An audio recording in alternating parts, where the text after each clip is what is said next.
Wonderful.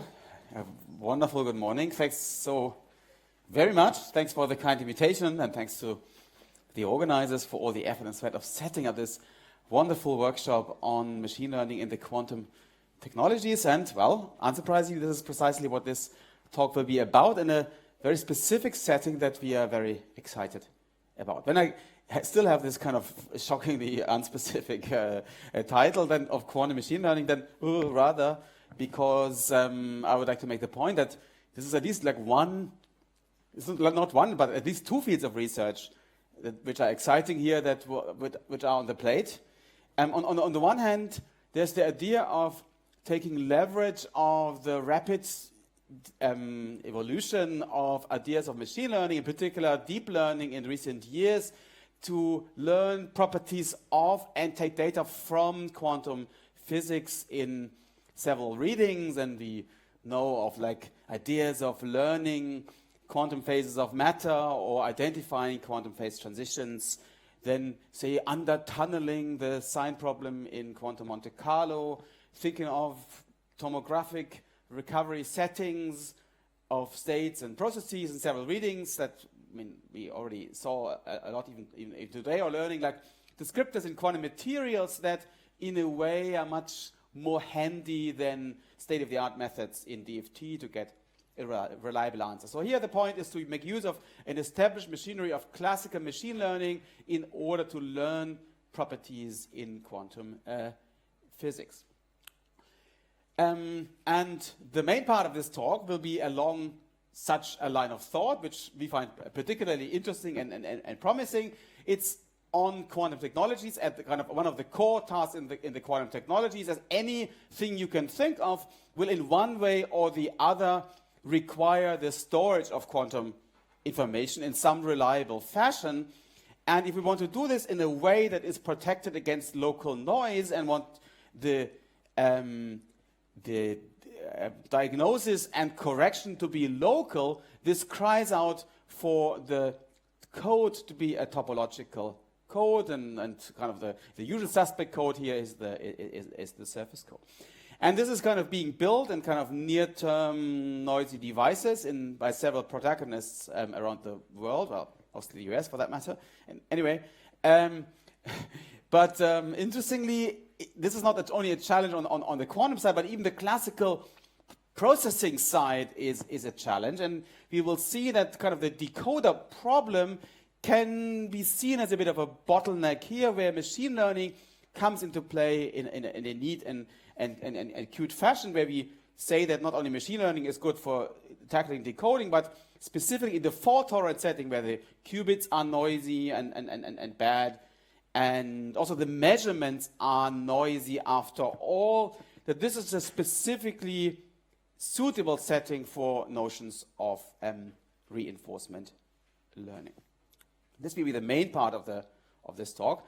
There's also the other side, somehow, of the quantum machine learning, where not only the data are from quantum systems, but where the processing of the data is quantum in the first place, like using short quantum circuits, where one thinks of heuristics of thinking of improved machine learning using near-term quantum circuits, thinking of the power of quantum agents in one way or the other, using subroutines like linear inversion as primitives that are used in classical machine learning tasks with a superior computational power from like near-term circuits. Or in several readings, there's been a lot, and already of contact points between ideas of deep networks and tensor networks, which is kind of coming together, where one can think of like quantum-inspired notions of like tensor network learning. And I mean, in Roger's fabulous talk, we already saw a bit at the end. So if time allows, it depends a bit on how it goes, and I will be nicely in time. We will have a very brief look on some ideas on tensor networks and probabilistic graphical models, where, well, I think that much of the work is often like very heuristic and kind of exploratory, where we wanted to have like a kind of mini set where we can really sit down and prove things on expressivity of matrix product states to capture probabilistic models, where one can really go a long way to have a complete proof of a certain setting. And if time allows, go to the idea of learning dynamical laws from data in a quantum-inspired fashion. But that depends on time and the coffee break and what not. So what's missing here? Well, not much. That's an exciting field of research, of course, but somehow what we want is like more convincing applications of machine learning in quantum or quantum machine learning, and to my taste, a better mathematical understanding to know when things are working and when not, and why that is the case in the kind of expressivity mindset. But this is a wishful thinking. I have much less to say about this than I would want to. Anyway, wonderful. So, but let's start with the main part of this talk. This is joint work with this gentleman here, with Evert in the first rows, who took also a key position here on machine learning for topological quantum memories. So what's the point here? Well, any storage, anything you do in the quantum technologies in one way or the other needs a reliable storage of quantum information that is in a way protected against adversarial noise. And this noise will usually be local, so one has to think of some non-local encoding of this logical information in a bigger system. That's the idea of quantum error correction or quantum codes, where one takes a logical qubit and encodes it in a bigger space so that local noise can do things and mess things up, but not in a way so that the logical information is perturbed. This is a huge field of research in its own right, as you must be aware of thinking of good quantum error correcting codes. If one wants the additional, quite desirable feature of the code being locally, the errors being locally diagnosable and locally correctable, then one is in the realm of a so-called topological code. And, well, the most famous incarnation of that is the surface code, which is the sister of the famous toric code. Is a kind of Z2. It's kind of a version of a Z2 topological phase in the condensed matter language here. It's for our purposes, it's just a code where qubits sit on vertices of a 2D lattice arranged like that. And there's two types of stabilizers, X stabilizers and Z stabilizers, that sit here on these plaquettes of the code. And they're all commuting with each other, and they can be measured with plus and minus 1 outcomes at the end. And that's kind of also the usual suspect code that is seen as the most promising one in fault-tolerant quantum computing. So that's when Google is talking about the bristle cone and IBM is thinking of fault-tolerant computing, they have this surface code in mind and ramifications thereof, and like lattice surgery and then add-ons on that type of code. But that's kind of the starting point of any of these practical thinking endeavors. Good. So these are the kind of the physical operators sit there on the respective lattice sites. That's great. But of course, there's also logical operators that have to be non-locally encoded. And here the logical X operator would be a string going from left to right. And the logical Z operators would be a string-like operator going from top to bottom. But I mean, the specific place doesn't really matter. You can really freely deform that. It's part of the idea that this is a topological code, that you can freely deform this, but this is a logical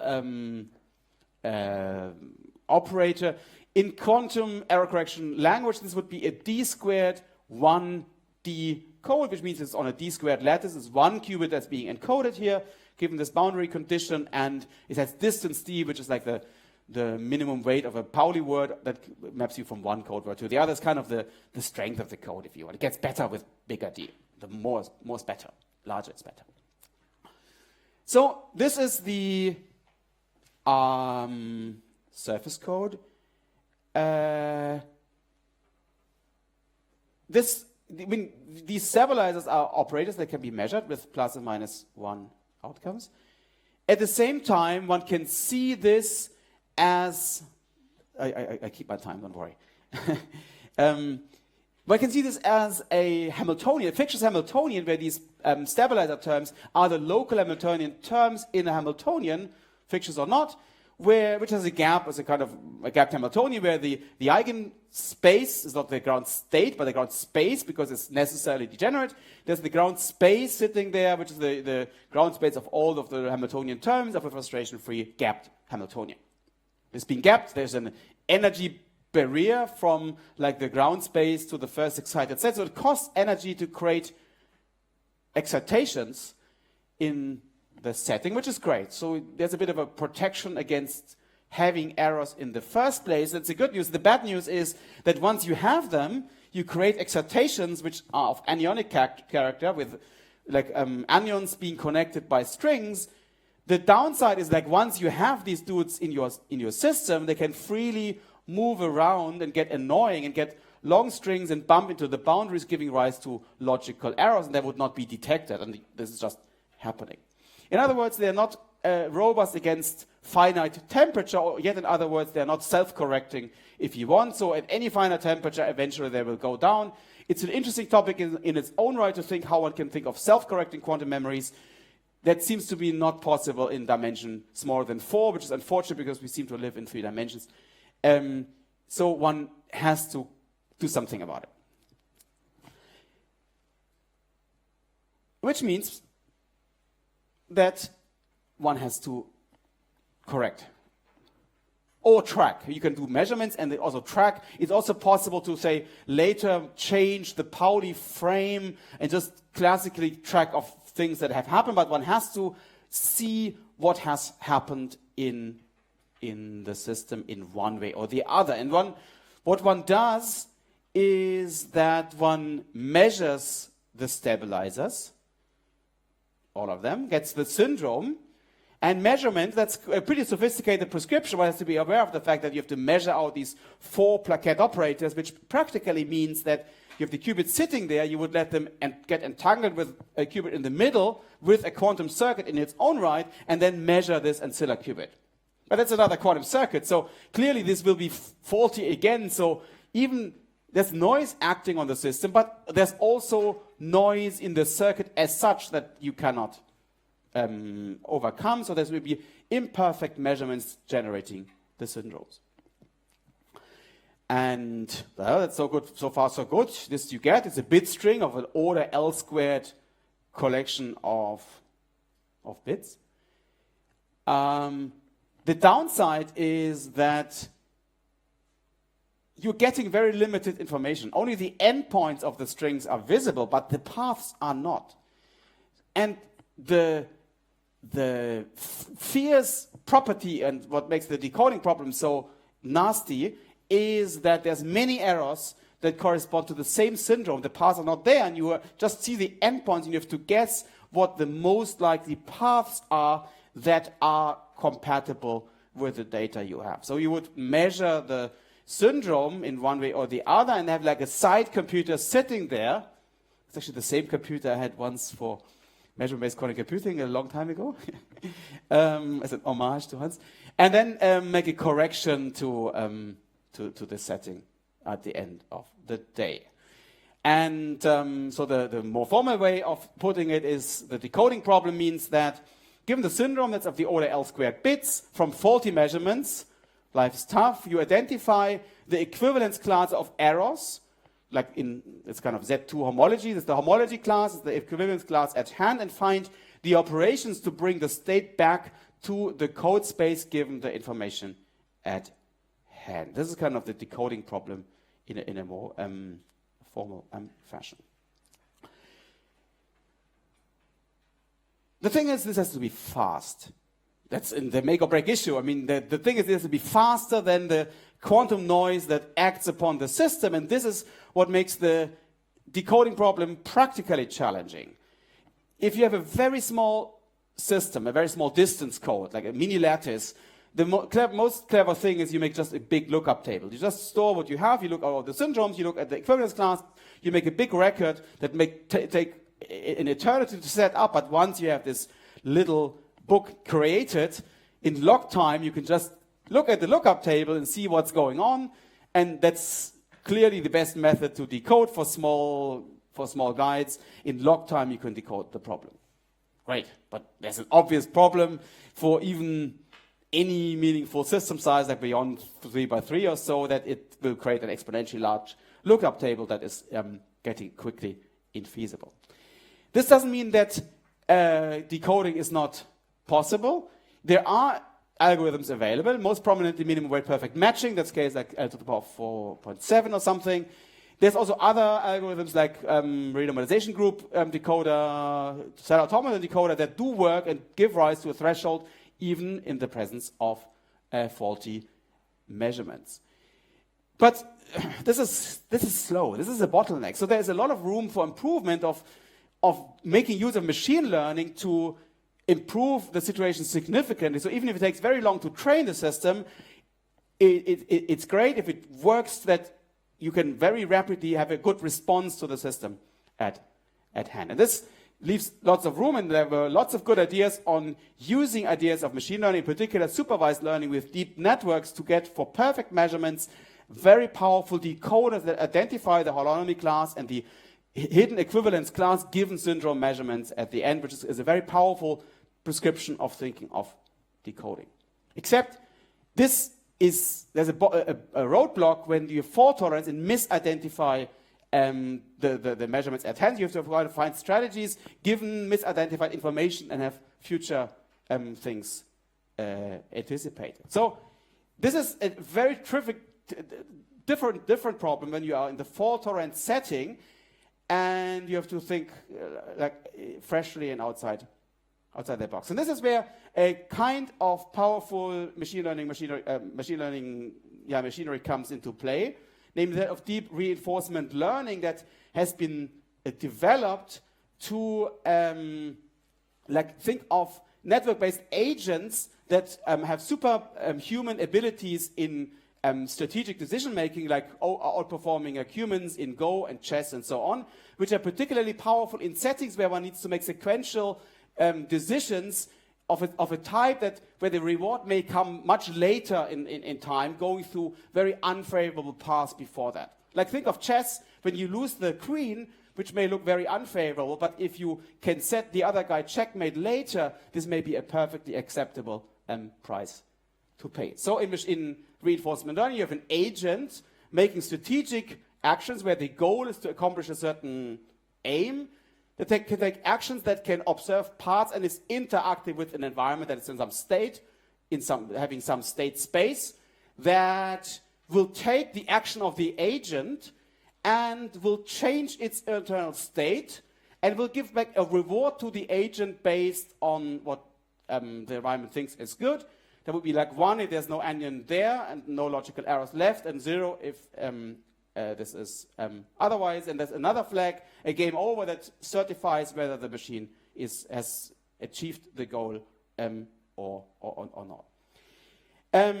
So the action of the agent and also the change of state of the environment and the reward, they can all be probabilistic. So at the end of the day, this environment is described by a discrete Markov chain, and where the goal is to identify the optimal policy, the optimal strategy to come about here, which is in this probabilistic setting, given a state at hand, the probability of taking a certain action of a type, and the aim is to find the best response, the best strategy of a type. So strategies can be good or not, and the value function is of key importance here, which is like the reward. It's the expected discounted cumulative award of actions discounted into the future with a discount weight gamma that says that if you are very happy later on, you have to be very happy to compensate for time. But even if you are very far in the future, you can still take into account the reward that's discounted into the future. That's a value state function. There's also the state action state function, which is like the Q function, that is a similar function that takes on pairs of actions and states. That gives an order of our policies. Policies can be better than others if the value of the respective policy is better for all states at hand. So you can kind of think of a good strategy and a not so good strategy. You can start comparing these strategies. and the aim is to learn the optimal policy. Now, that's kind of, in principle, there's an optimal policy, so there's an optimal Q function, at least in fiction, and this optimal policy is seen to solve a certain, like Bellman's equation, a fixed point function, which means that the Q appears on both sides. That's the property of this optimal function, but it's also clear that as such, this cannot be practically solved. So the idea of Q learning is to make it an iterative scheme where you start with some Q function and iteratively update the Q function in response to the experiences made of the agent with the environment. That's great, but you still can't store all the pairs of actions and states. So the idea of deep Q learning, there's lots of fine print I'm not going into for reasons of time, is to make use of, to parameterize this approximate Q function for the approximately optimal strategy in terms of a neural network, here a 3-layer network to encode the approximate Q function for the approximately optimal strategy at hand. This is the mindset. We've coded this up. We have a GitLab repository. If you're invited to play with that, it's all freely available, and that's also a good thing to have to make code of this type always available. So, what's the upshot? It works extremely well. So the results we have are extremely promising. This is shows data for distance 5, so a 5 by 5 lattice, which are very encouraging. It shows the average lifetime of a qubit for different noise levels, bit flip noise, but also depolarizing noise. But it should be clear that other types of noise, even correlated types of noise, can be encapsulated in such a reinforcement learning approach, where on the left-hand side, one trains the environment on different noise levels at hand, and on the right-hand side, the best response, the best environment is taken for the respective noise levels. For bit flip noise, you would only do X measurements. For depolarizing noise, you would have complicated strategies of X and Z that would correct ultimately for the errors at hand. And while this is not a threshold in the strict sense, we would like to advocate that thresholds are a little bit fiction for finite systems. I mean, what you really want is that finite systems scale better in reasonable sizes. And here you see that the average lifetime of the faulty system, where the measurement errors are as high as the physical errors as such. So in the deep fault tolerance setting, the lifetimes in this exponential plot are significantly higher compared to the single faulty qubit setting. So lesson, the fault tolerant decoding problem, like the decoding problem, is a very much suitable problem for machine learning, as we've already seen. The specific reading of the fault tolerant problem is specifically suitable for this reinforcement learning plus deep Q learning machinery. That's really almost tailored for that type of problem. It's very promising. There's new stuff coming now, of multi-agent settings with agents that communicate also to higher levels relating to RG decoders. And the next step is to think of doing machine learning not for just memories as such, but also for actual computation schemes where you have certain service code patches where you do lattice surgery and apply fault tolerant C0 gates as a proper quantum computation with machine learning, and not just a quantum memory of a certain type. 24 minutes, and I leave time for questions, which means I have 6 minutes left for a meditation at the end, which is short and superficial. I just throw it in and we can discuss that later. On tensor networks in quantum-inspired learning, which is kind of, it's a kind of acute observation.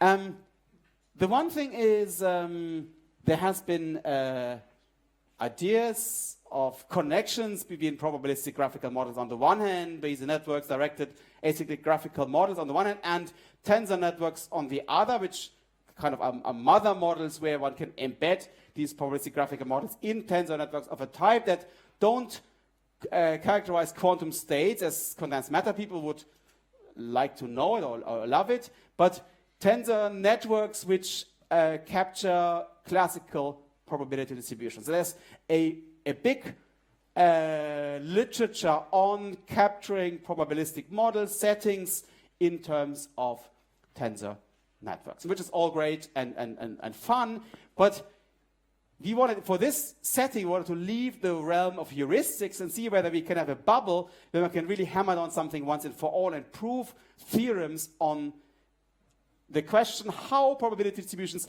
can be captured as matrix product states in the first place. And this went quite well and comprehensively, because there's many ways that have been looked at in the literature to write probability distributions in terms of matrix product states. You can say, well, I have a probability distribution that happens to be a matrix product state.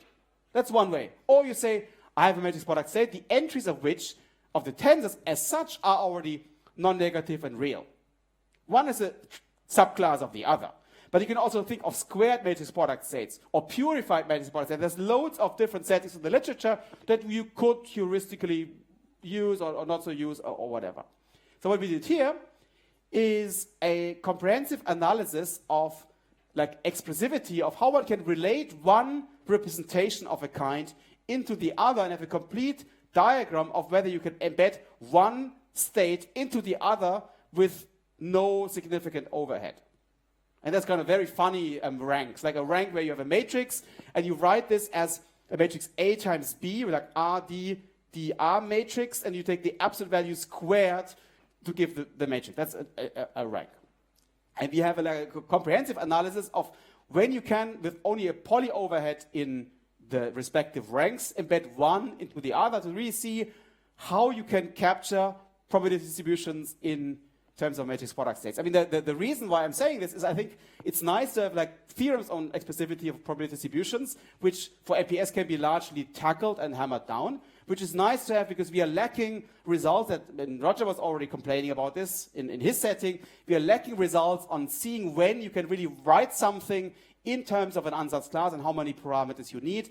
We want more theorems of that kind where you can see, I can do this with a certain number of parameters. 27 minutes. So this is, I mean, an honest question, because we have a method that works shockingly well and we don't know why. Okay? It's the question of how you can learn dynamical laws from data.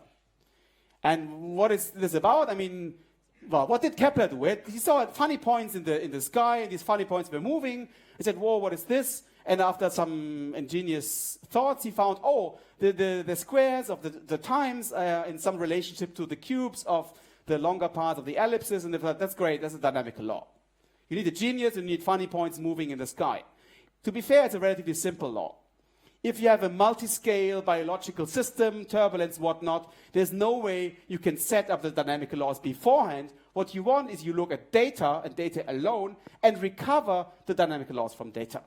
It's kind of a data-driven approach where you say you have snapshots of an observation in time, you have an unknown f, and you want to learn from snapshots in time what the dynamical law was in the first place.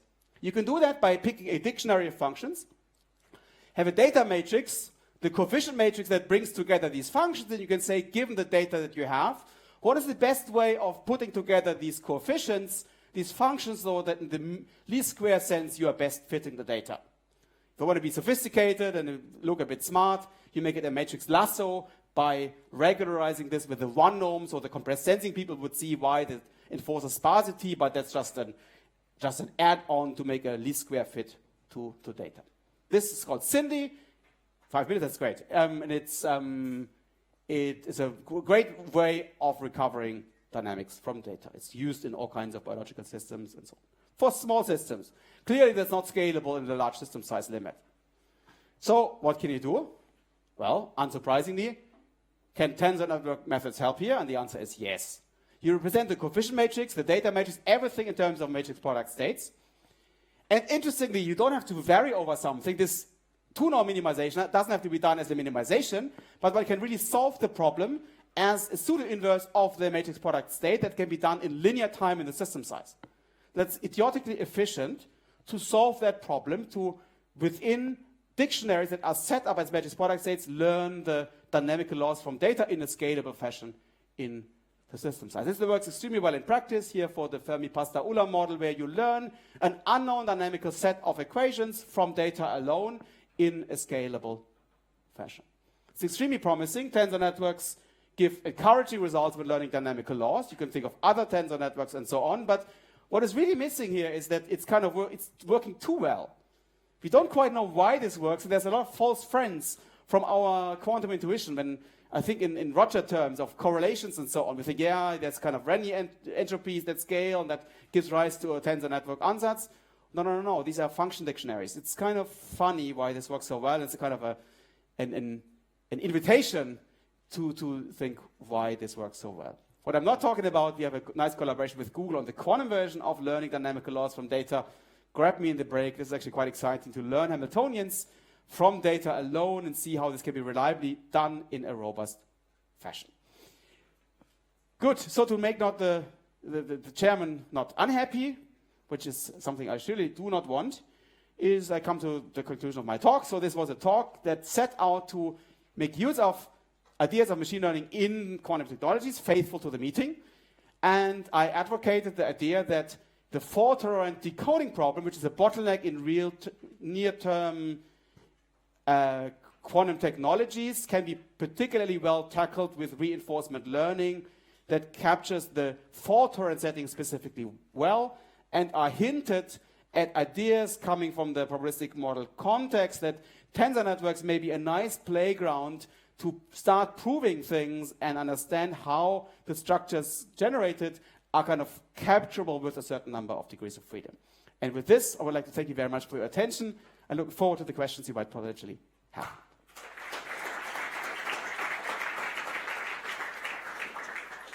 Thank you, Jens. We have 2 minutes. Yeah. Thanks.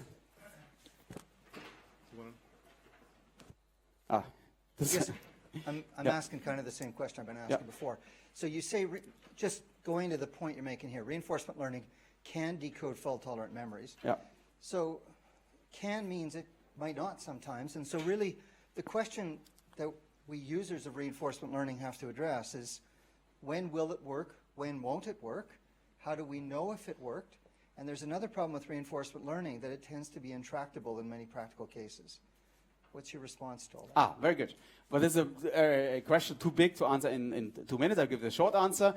One answer is that that's not only true for machine learning. In many readings of machine learning, we do not quite know when they work. You get like, they learn something, but like what do they learn? When do they have learned it? When not? That's a general problem. I would say that the decoding problem is relatively unaffected by that type of criticism for good reasons, because, I mean, you have to be fast, you have to be reliable, you opt for the best. So if it doesn't work, then it doesn't work, but we want to have for reasonable errors and reasonable settings, a good answer that works and is fast. Because also the other decoding mechanisms, like if you think of a cell automaton decoder, they might also fail. Here it's a practical problem that we're going to have solved, where the criticism, as a bigger criticism in machine learning, that you might not have learned the right thing is not so much of a practical issue, because you want to solve a practical problem. And the other problem I was talking about more later, because what I said is a kind of a high-level view. The kind of the environment set up is more subtle. There's some elements that would detect that. I will explain you in the coffee break in more detail. There's kind of a three-element environment with a referee decoder and error model and the internal state that gives some internal structure that covers that. Mm-hmm. Yeah. Thanks, Jens, for the very clear talk. Thanks. So there was still one point that was not entirely, or maybe where I didn't fully follow. You made this comparison to algorithm, or to these methods being applied to playing Go, where you have kind of an incentive to have a success in the long term. Yes. But now it seems in fault-tolerant decoding, you may immediately know that you're bad when you're losing information.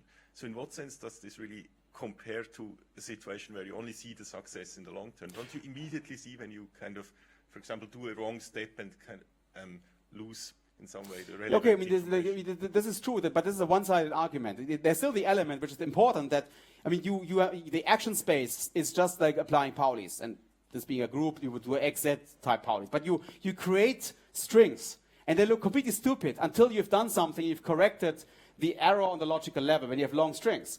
So that's precisely an element like in Go, where you do seemingly ridiculous steps of doing like parts of a string until you've done the right thing.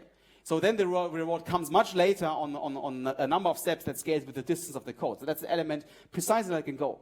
So you're right in the sense that you have partial information when you have done something very badly, although I'm not a Go player. Probably there's also very stupid moves that you would immediately identify as being stupid. But I'm also right in the sense that you have the element that you have long and complicated strategies where the outcome will come much later. That's very much like in Go.